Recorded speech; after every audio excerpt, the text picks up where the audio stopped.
Good afternoon, everyone, and welcome back to PBA at Noon. I'm Paul Benwell, and I'm joined today by my associate, Sophie Caesar. We're very excited to introduce you to Kingfisher Metals, which trades on the TSX Venture under the symbol KFR. As the world transitions to renewable energy sources, the importance of green minerals, such as copper, is ever increasing. Copper is used extensively in renewable energy systems to generate solar, hydrothermal, and wind energy. Kingfisher Metals is a forward-thinking exploration company focused on efficiently and systematically exploring their 100% owned district-scale gold and copper properties in British Columbia. With exposure to high-grade gold and copper, Kingfisher is well-positioned for growth during this next upcycle in commodities. Here to tell you more about their properties is the CEO, Dustin Perry. Welcome, Dustin. Feel free to start whenever you want, and anybody has questions, please put them in the chat box or the question box, and we'll get them to you at the end of the presentation. Thanks, Justin. Dustin, go ahead. Good to be here. I will share my screen now and we can get into the Kingfisher story.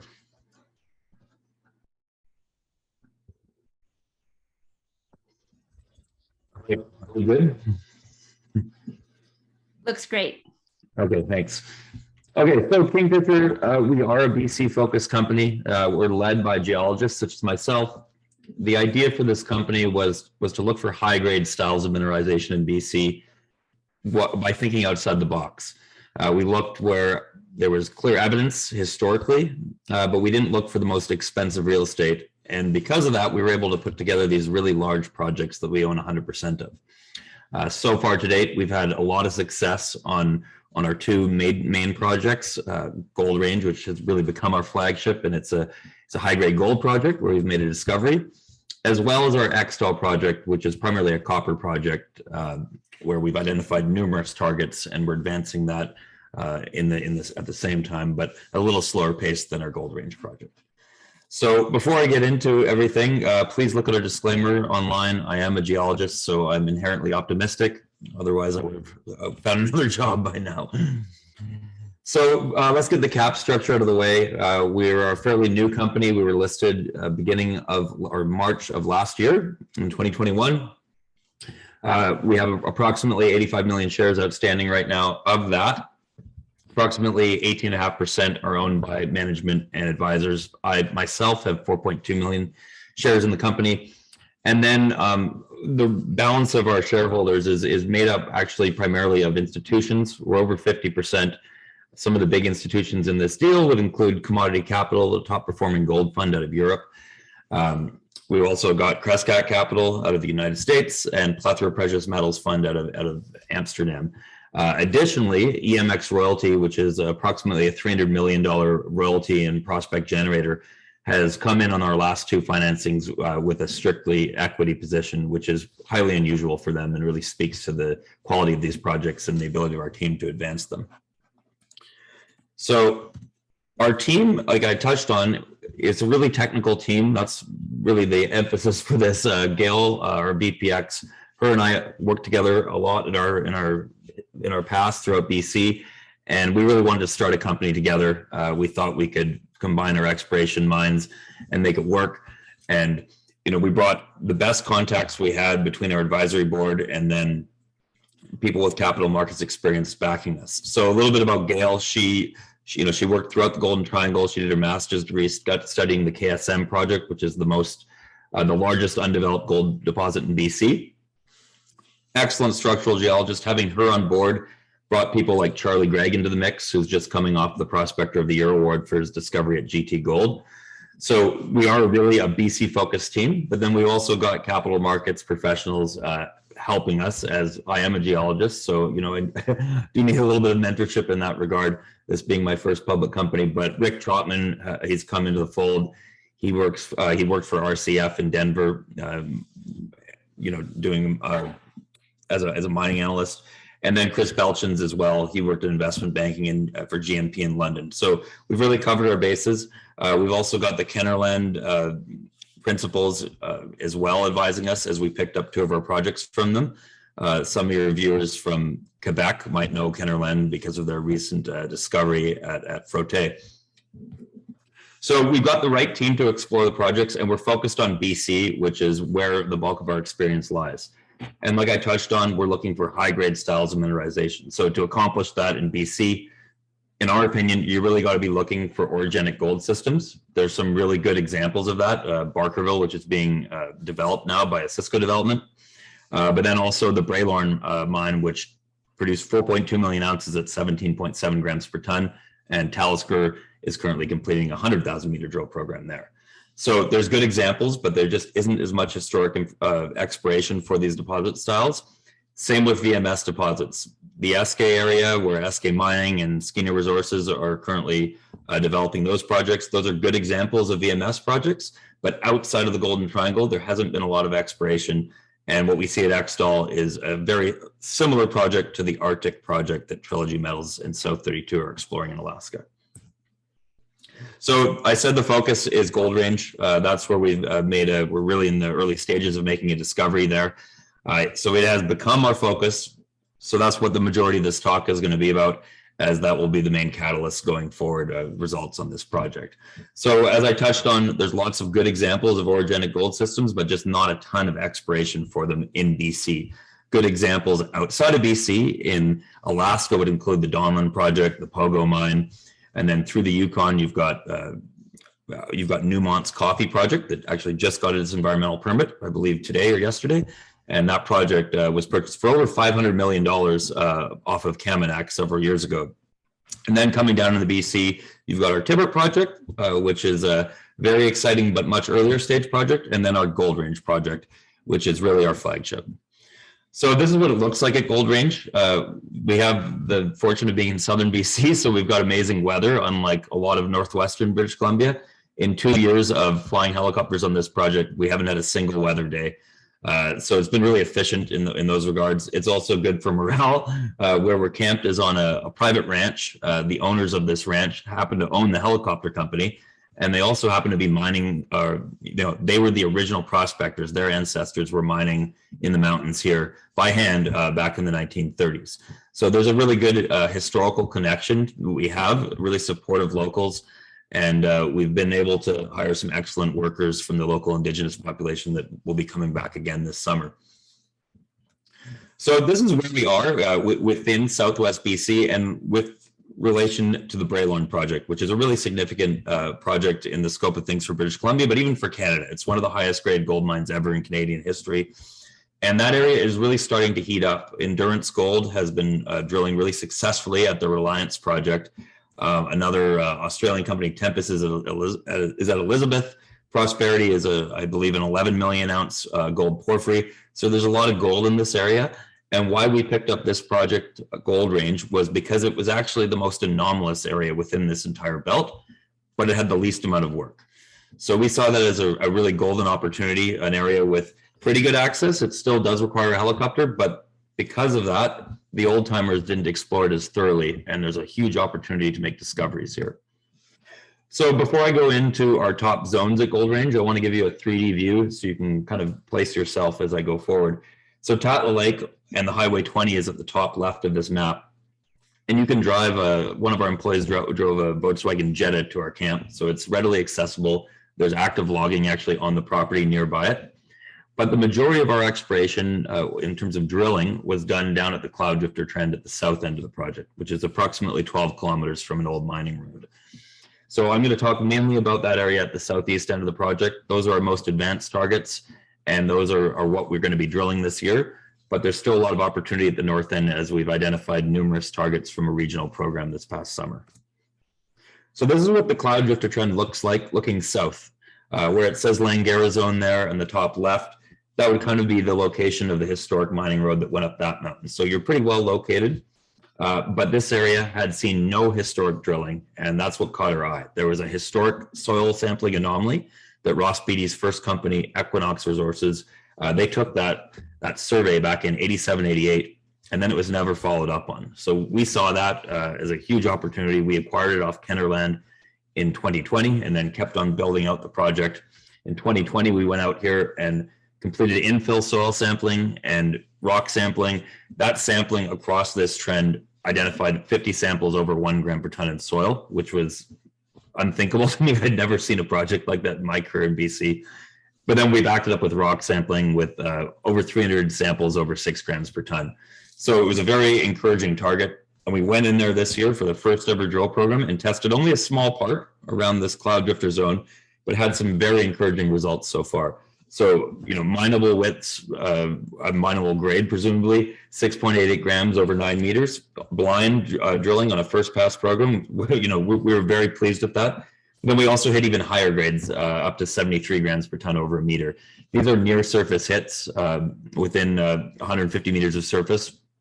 So we're going to chase these this coming season, and I think it's going to be pretty exciting.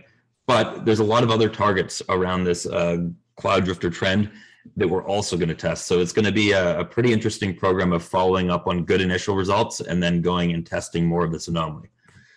So this is what the anomaly looks like. It's a big geochemical anomaly. This is looking down on it, and this is the soil sampling. So when you get into the orange to red area, you're getting into about 1/4 of a gram gold in soil, which is really high. And you can see that on the left, the outline of this area is the area we tested with the drill in the first program. So we tested a small portion of this, but we actually tested a large vertical component, and we saw gold mineralization over 550 meters of vertical extent, which is a great initial sign. But the big key here is these orogenic systems. At Braylorn, for example, it's been mined to 2 kilometers depth. So they're very vertically extensive, but what we're also seeing is laterally extensive in 2 directions. So the potential for a large system here is pretty clear, and the signs we're seeing in initial drilling are pretty clear too. But you can also see on here that there's a lot of highlights, such as recent sampling at Langara zone up to 60 grams per ton, and then these really good grades down here in the south. So there's large areas of exceptional grades that haven't been drill tested yet, and this year's program will systematically go across this trend. But before I go further, I want you to just have an idea of what the significance of a soil anomaly like this is. You can see our soil anomaly on the top left here, and then you've got Barkerville, where Cisco Development has it's over 6 million ounces. White gold down here, Kinross once purchased that off Underworld, and White Gold Corp has it now. And then Coffee, which is held by Newmont on the left. So the tenor of ours is very close to these, if not higher than some of them. And the scale, the size of it really does match up. So you can see here that we really do have the fingerprint of a world-class system, and the amount of alteration we've seen and just widespread gold mineralization on a first pass drill program, I would say, indicates that. You can see on this map some of our highlights, but what I really like to emphasize here is the amount of smoke you see on here, the amount of gold mineralization we're seeing across these holes where we're targeting blind zones of mineralization on a first pass program. And to get that much gold mineralization plus getting your high grade hits bodes really well for there being a really large system lurking here, because I think we've just started getting into some of the feeder structures with some of these high grade hits, but to have such dispersed gold mineralization over a broad area is pretty unusual. And you really need a big driver to force that much gold into that kind of volume of rock. As you can see by the scale bar here, this spread here is over 600 meters across and 550 meters of vertical extent. So this wasn't going in and drilling a bunch of close holes. These holes are 50 meters apart from each other. So now that I've shown you that where we drilled, which is really behind this text here in a forested slope with not a lot of outcrop, you can see some of the other targets we're going to test this year. So the day trip zone off in the background, that's an incredibly good target that came about very quickly from a short camping trip, actually, during COVID. The peak COVID in 2020, I needed to get out of the office and away from Zoom, and I went camping up there and just stumbled across a high-grade zone of gold mineralization, which really just shows how prospective this project is if you can just go randomly to a mountaintop and find it sitting there. But standard, this is another target we're going to drill this coming year. It's a historic adit. It's north-facing, so you can't see it well. Hard to get a photo of it ever. But the historic adit went into a mountainside, and we did a backpack drill hole in 2020 when we didn't have a drill permit for a large drill. We used these little backpack drills, and we drilled 10.84 grams per ton over 6.9 meters. So that's a target that's going to get followed up on. And then our Langara zone here, where there's another 2 adits, that's going to get followed up on as well. You can see here at Langara, we've got a good idea of the geology, which really allows for efficient drill targeting, but we also got a lot of high-grade mineralization, and there's also 2 historic adits there. So the goal of this drill program here, which we'll be drilling this target pretty soon in about, in less than 2 months. The goal here will be to find the source of these adits, which is really just drilling underneath them where these structures coalesce. So it's a pretty clear-cut drill target.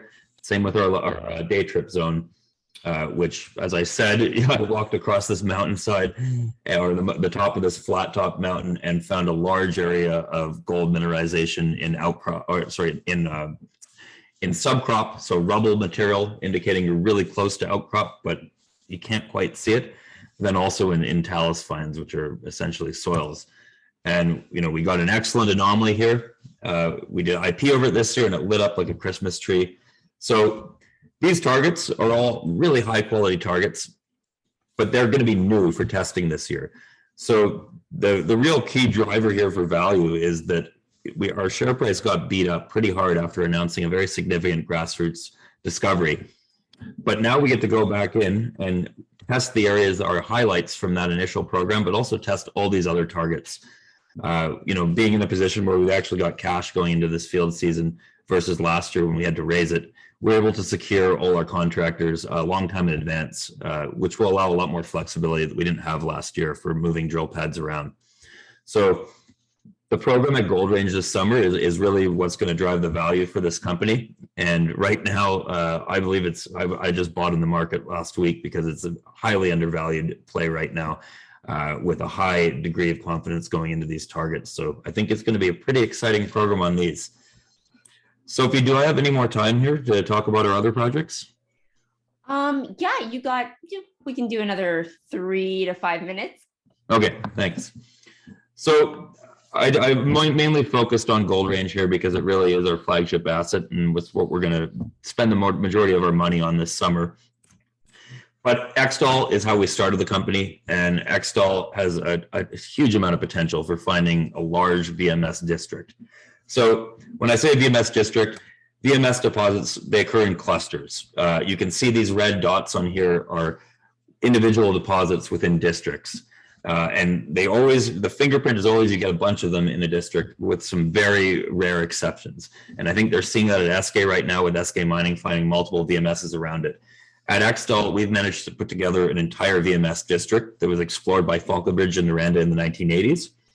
And we had this as a private company and advanced it through data compilation, lots of unpublished data we were able to acquire from the government.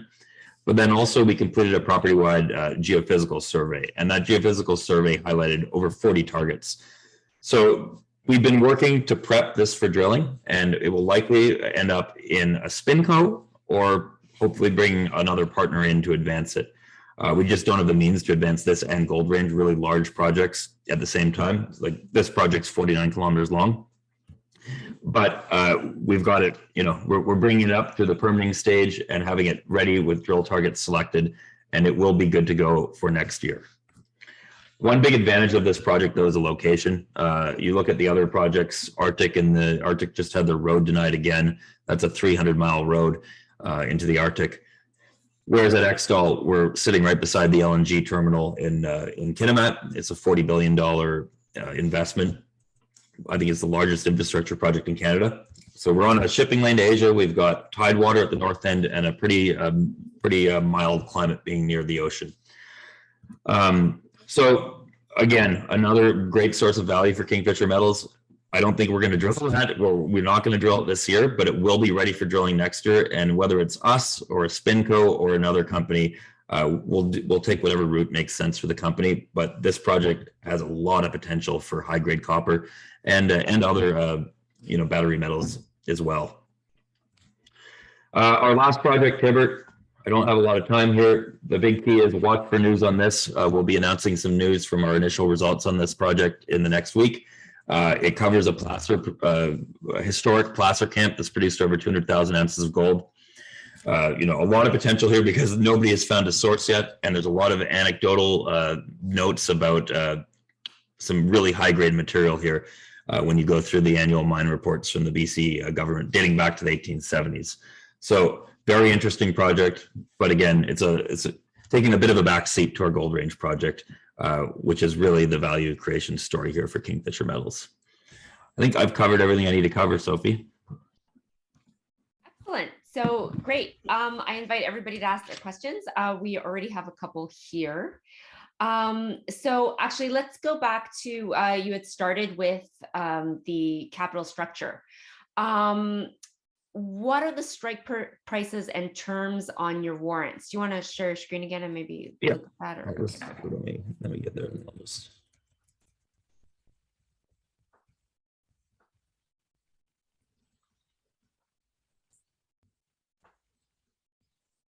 Perfect. So yeah, 32 million warrants outstanding. 24 million of those warrants are 50-cent warrants with a 75-cent accelerator.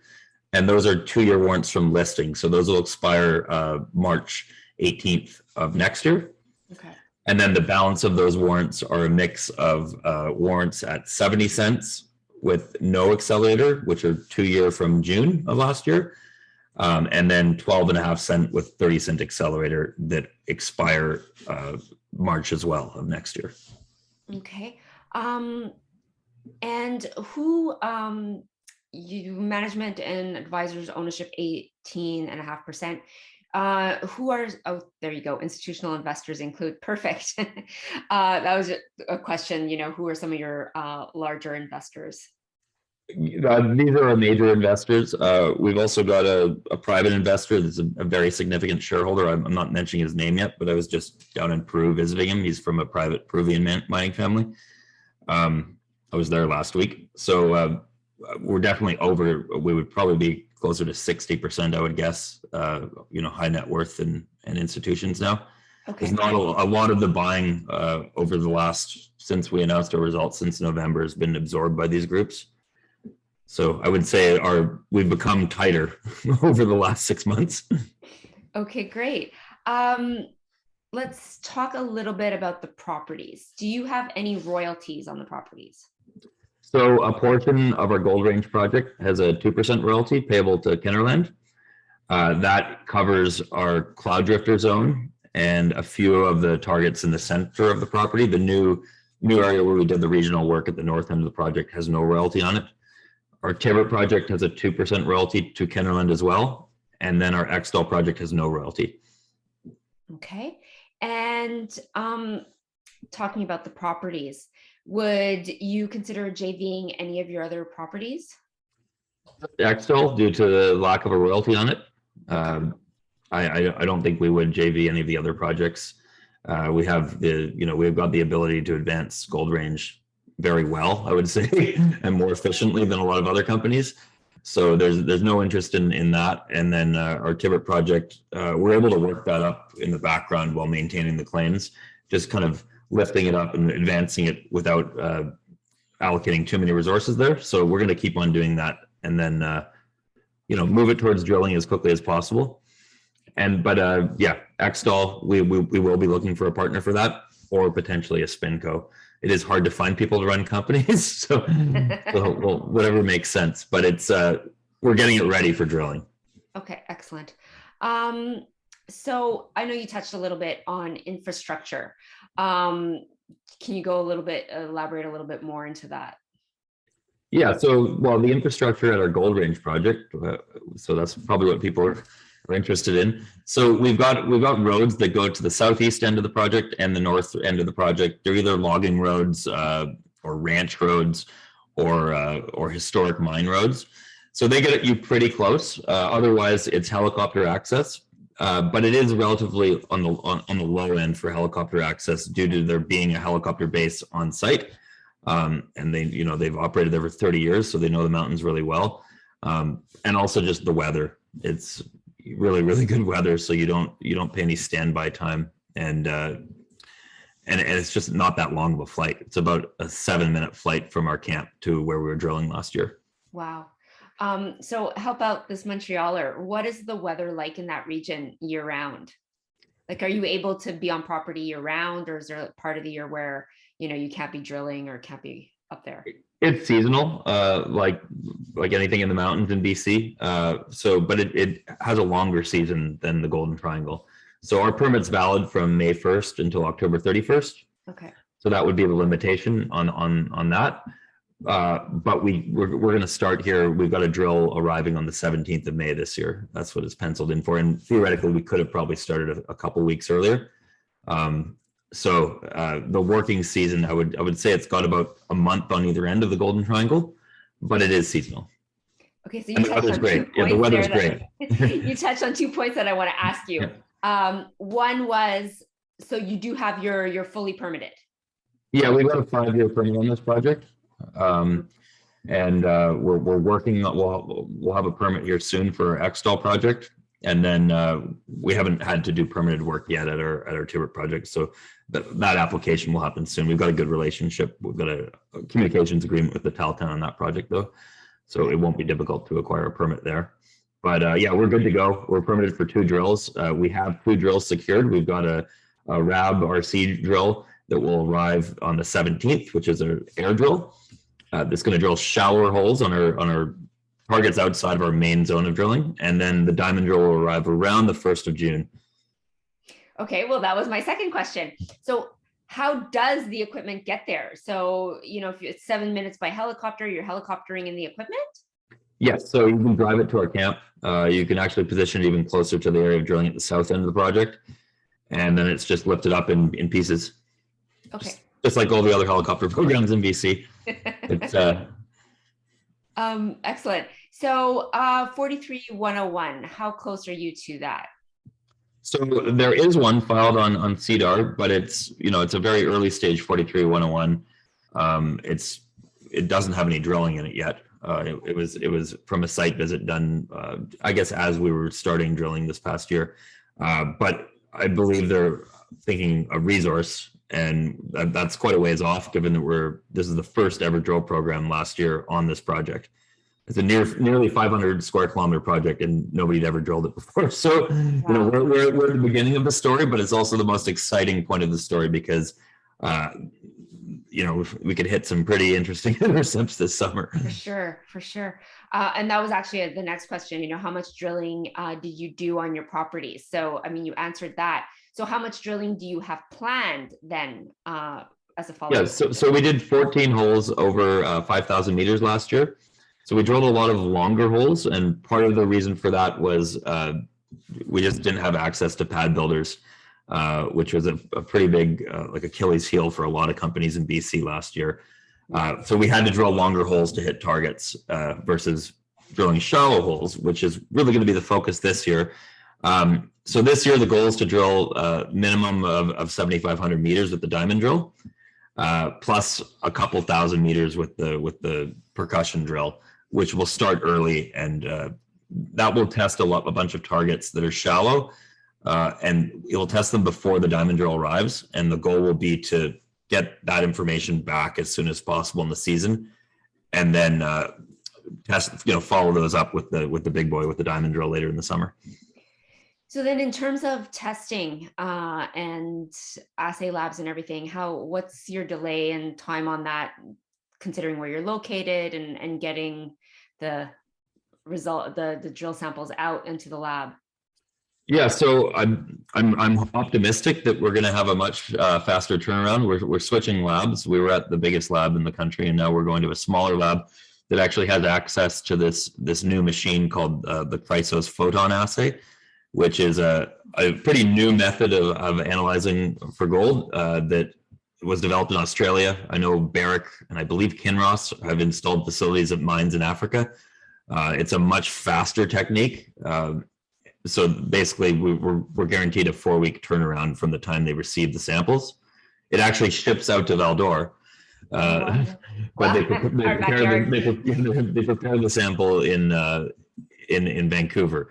So I'm optimistic. We were told 3-week turnaround last year, and we had his come back 165 days later. Jesus, yeah.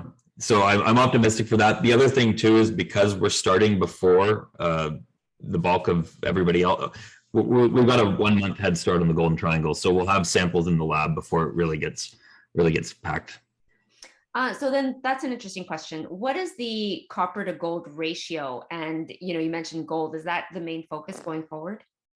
So at our Goldrange project, it really is a gold story. There is some styles of mineralization that I don't want to get anybody's hopes up, but that look a little peculiar, that have up to 0.5% copper and disseminated mineralization with 5 to 10 grams gold. That we're not sure of yet. It might have potential for copper, but it really is a gold story. It's our Axtell project that is really a copper project. There's grades up to 8% copper there, in drilling up to 5.5% copper. There's even a 0.2 copper over 124 meters in a channel sample in an area that hasn't been drilled. So there's a lot of copper there, and that's not going to get drilled this year, but it will get drilled next year. Well, we have some excitement here concerning the drilling. Knowing the expanse of the anomaly, are you looking at blowing out the drill program like beyond 10,000 meters for this year? And will that make you look to raise more cash?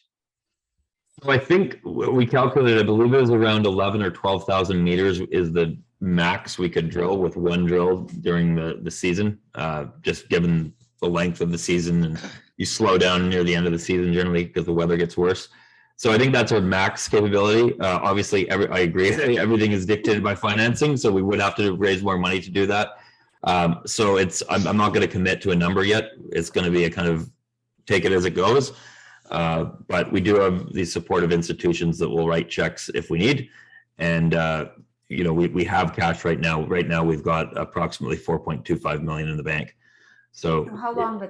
How far does that take you? Well, we have G&A as well, but it will definitely get us. I would say it would get at least 4,000 meters of drilling in early in the season at minimum. Excellent. Paul, I'm sorry, I see you've joined us. Would you like to ask Dustin a couple questions? Just a couple. Obviously, inflation, supply chain issues have been in the forefront. Interest rates, going on. Thus the result of commodities going a little bit higher. Is this impacting you in any way with inflation, supply chain, things of that nature? Yeah. So like cost of drilling, has that gone up? It's definitely gone up. Not as much as some things, not as much as the steaks say, but the fuel prices have gone up, so that we adjusted our budget based on that. I wouldn't say it's not making it prohibitive, but it definitely makes it more expensive. I think you might need an electric helicopter. I'll take one. Yeah. What kind of the property for your gold property? I mean, what is it? A vein property, or is it just a hard rock and it's nugget effect, or what kind of a property is it? So it's an orogenic gold, which is really the type of gold you see mostly in Quebec and Ontario as well. In the greenstone belts there, it's very similar style mineralization. The difference is we're higher up in the system. That higher up component has long since been eroded out in eastern Canada because those rocks are so old. Yep. So we're in younger rocks, and we've got the higher component, which is called epizonal, which is similar to the type of gold system you've got out in Newfound Gold at Queensway, Fosterville, and then a lot of the projects in the Yukon, such as Coffee. They're higher level, meaning they're formed closer to the surface, and it hasn't been eroded yet. And one thing you get about that is you get a bit different of a geometry from a traditional, what people would think of a gold vein system that might just be a long lineament. You get more of a rectangular or square shaped surface expression. One way I like to think of it is with a lightning bolt. If you turn it upside down and imagine it, there's a feeder at the bottom, and then it kind of spreads out like antlers as it comes towards the surface. So we've got a bigger expression. So that's one idea. The other idea is that we've got some intrusion-related component here. Examples of intrusion-related systems would be, say, Victoria Gold's project in the Yukon. So it seems to be there's a bit of a hybrid going on, but it's really early to commit to a deposit type without more drilling. And you said earlier, I mean, you're basically a new company. You haven't been around that long. So my obvious question is, where did you get these properties from? And I'm assuming it's Kennerland? Yeah, so our Goldrange project, we picked it up from Kennerland and then did about 5 other deals and staked claims to make what the project is now. Extol, I actually put it together privately and went out there prospecting myself to kind of assess the claims back in 2018. And then Tibbert also came from Kennerland. So we picked up Tibbert and Goldrange from Kennerland right around the gold crash in 2020. It was really fortunate timing. We were able to pick them up at a low cost when things weren't looking too promising. And part of the reason was we had a copper asset. We were a single asset company, and copper really tanked then. So it was like, oh, we got to pivot real quick, and we got lucky because Goldrange is the most exciting project I've been on yet. Okay, and one final question. Your Extol project, you talked about a spin out. Would you spin that one out or the Thibault? So we would look at spinning out Extol. Okay, Extol, and that's the main copper play, correct? Exactly. Yeah. Copper being very high price right now. It made a record high not too long ago. I know you touched on it, but how soon do you think you will be able to get on that property and start drilling? So what we're doing right now is just finishing up the permitting process, which will require some archaeology studies as we had to do at Goldrange already. So that will get done this summer, and then it will be ready for drilling next year. We've already done a lot of groundwork. We've done a property-wide airborne electromagnetic survey. We actually did gravity surveys last summer. We'll be announcing that news in the next little while. We did gravity surveys which is a ground-based geophysical survey on our top 2 conductive targets. And we're really just getting this served up on a silver platter. So either we can drill it without a lot of grunt work going into it, or somebody else. We're making it more attractive by getting it just ready. Getting it ready. No, I understand. Dustin, you got a great project going. You're in the right area, obviously. And gold is cooperating. It's not cooperating as much as it was in the last couple of weeks, but copper is still up there. So kudos to you and the company. Thanks to everyone for joining today. Thank you, Dustin. If anybody has any further questions, you can contact us. We can forward it to Dustin, and he'll make sure he gets back to you. Thanks very much, Dustin. Much appreciated. Thanks. Very exciting story. We look forward to following you. Thank you. Thank you.